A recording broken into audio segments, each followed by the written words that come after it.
बिस्मिल्लाहिर्रहमानिर्रहीम। अस्सलाम वालेकुम। 94 न्यूज़ की खास खबरों के साथ मैं हूं ताहा। खबर शामिल करते हैं झेलम से राजा शाहिद परवेज की तफसीलात के मुताबिक।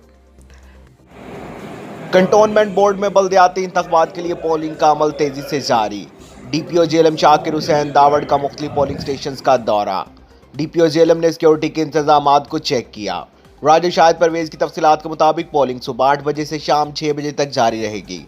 2 वार्ड्स में 3743 रजिस्टर्ड वोटर्स अपना हक राय दही इस्तेमाल करेंगे। उम्मीदवार पीटीआई, मुस्लिम लीग नून, मुस्लिम लीग काफ मैदान में उतरे हैं। 2 वार्ड्स में 3 पोलिंग स्टेशन कायम किए गए हैं। सिक्योरिटी के लिए पुलिस व रेंजर्स तैनात किए गए हैं। पीटीआई, मुस्लिम लीग नून और मुस्लिम लीग काफ के दरमियान कांटेदार मुकाबला मतवक्को। किसी भी शख्स को दौरान इलेक्शन असलहे की नुमाइश करने या असला पास रखने की इजाजत नहीं होगी, डीपीओ झेलम का कहना।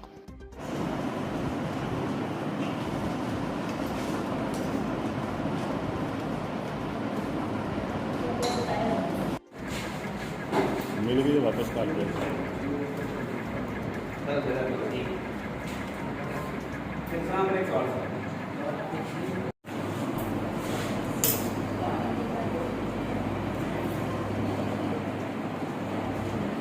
अब तक के लिए सिर्फ इतना ही। मजीद खबरों और अपडेट के लिए 94 न्यूज़ के साथ रहिएगा। आप हमारी खबरें यूट्यूब और फेसबुक पर भी देख सकते हैं। मजीद खबरों से अपडेट रहने के लिए हमारी वेबसाइट विजिट कीजिए www.94news.us। अपना ख्याल रखिएगा। अल्लाह हाफिज़।